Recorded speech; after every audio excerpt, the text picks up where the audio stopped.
मजदूर देवेश अपनी टूटी फूटी झोपड़ी में पत्नी और बच्चों के साथ रह रहा था। बाहर तो बहुत तेज बारिश हो रही है, अब मैं मजदूरी करने कैसे जाऊं? बाबा आप मत जाइए, मौसम बहुत ज्यादा खराब है। मुझे समझ नहीं आ रहा, ये दिन ब दिन मौसम और बिगड़ता जा रहा है। अगर ऐसे ही चलता रहा तो मैं मजदूरी नहीं कर पाऊंगा और घर में खाने को एक दाना तक नहीं बचेगा। अचानक आसमान और गहराने लगा। काले बादलों के बीच तेज गड़गड़ाहट हुई और देखते ही देखते बहुत तेज आंधी तूफान चलने लगा। झोपड़ी की कमजोर दीवारें कांपने लगीं और ऊपर डला त्रिपाल फड़फड़ाने लगा। अरे देखो देखो, कितना भयंकर तूफान आ गया है। महेश बेटा, तू झोपड़ी की छत पर त्रिपाल तो बांध कर आया था ना? हाँ बाबा, मैंने त्रिपाल बांध दिया था। और उसके ऊपर ईंटें भी रखी थी या नहीं? बाबा, ईंटें रखना तो मैं भूल गया। महेश के इतना कहते ही झोपड़ी की छत से पानी टपकना शुरू हो गया। अरे राम, महेश, तूने ये क्या कर दिया?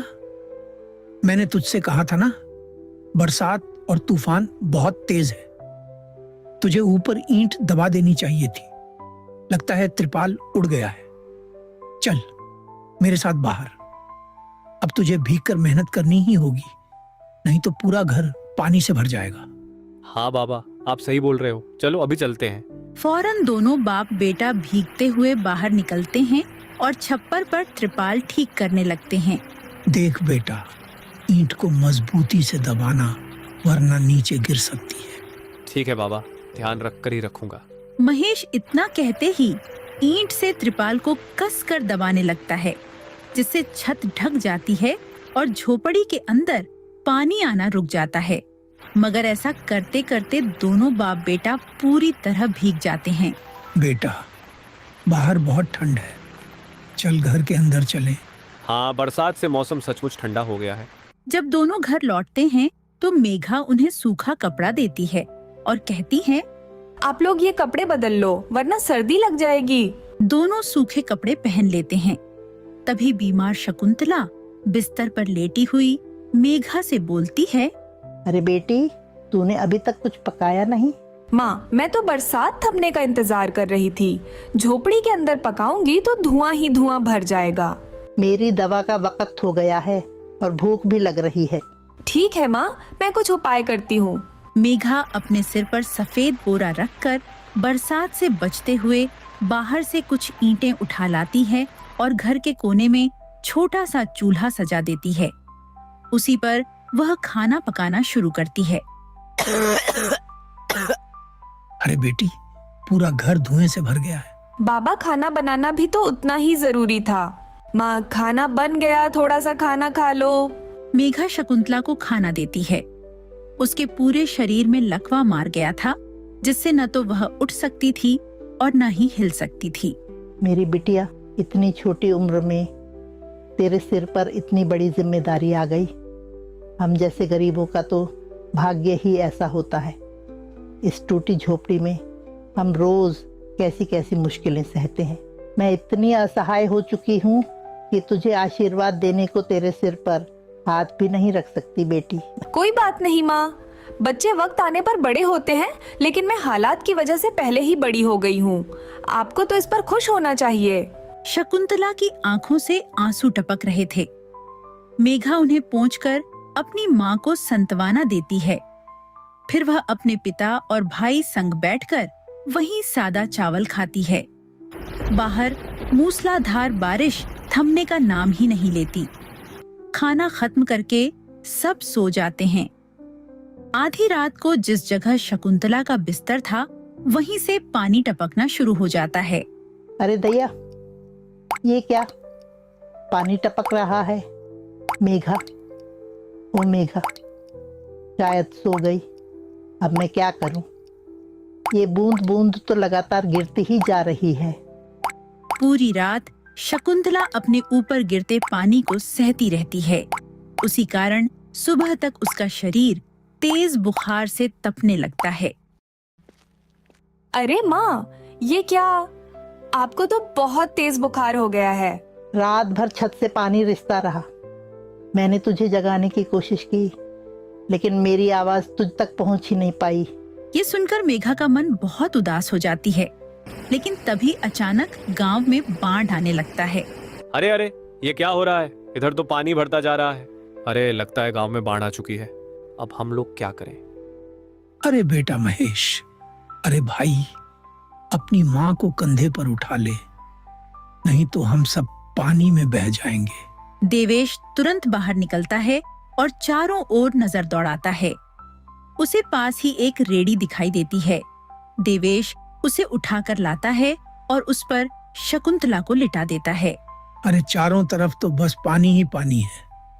अब हमें यहाँ से निकलना पड़ेगा, वरना हम सब डूब जाएंगे। अचानक उनकी झोपड़ी तेज पानी में बह जाती है। हमारी झोपड़ी तो चली गई बेटा, अब हमें भी यहाँ से चलना होगा। तुम्हारी माँ को तुरंत किसी ऊंची जगह पर ले जाना पड़ेगा।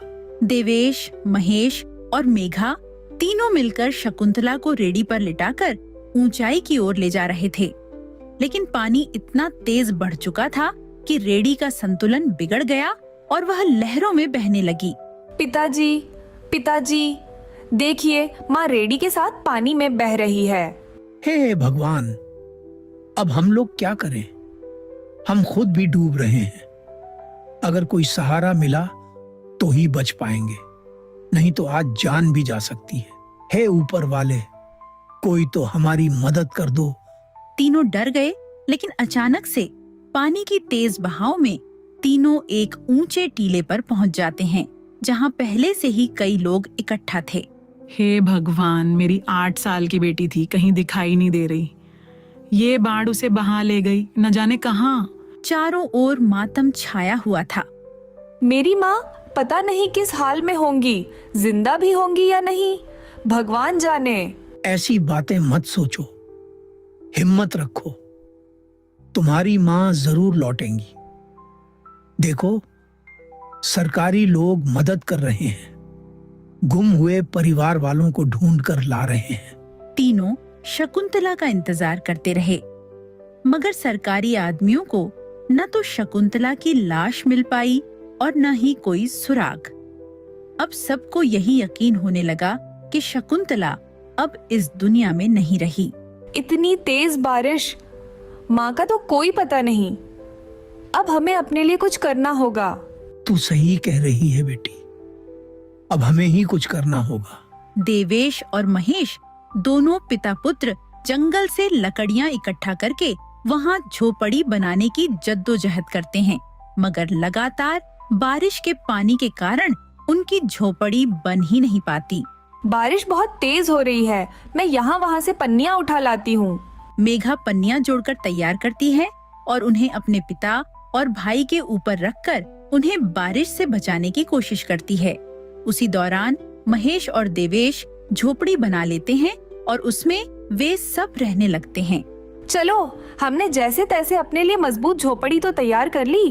काश माँ हमें मिल जाती तो कितना अच्छा होता।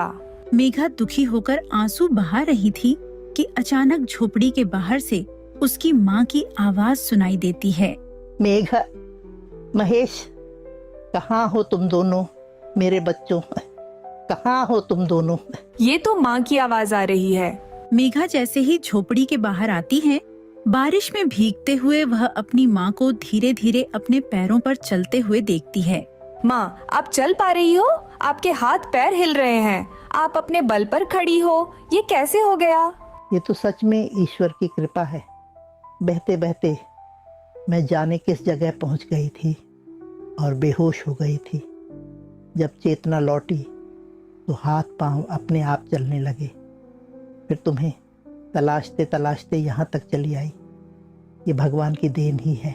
हमारी पुरानी झोपड़ी तो टूट गई थी, लेकिन भैया और पिताजी ने नई झोपड़ी बना ली है। इस बार इतनी मजबूत कि अंदर पानी की एक बूंद भी नहीं आती। माँ, अब हम सब पहले की तरह साथ रहेंगे। शकुंतला को सकुशल पाकर महेश और देवेश दोनों फूले नहीं समाते। तीनों लोग बहुत खुश होते हैं। बारिश में भी उनकी टूटी फूटी झोपड़ी सहारा बन जाती है और वे उसी में अपना जीवन काटते हैं।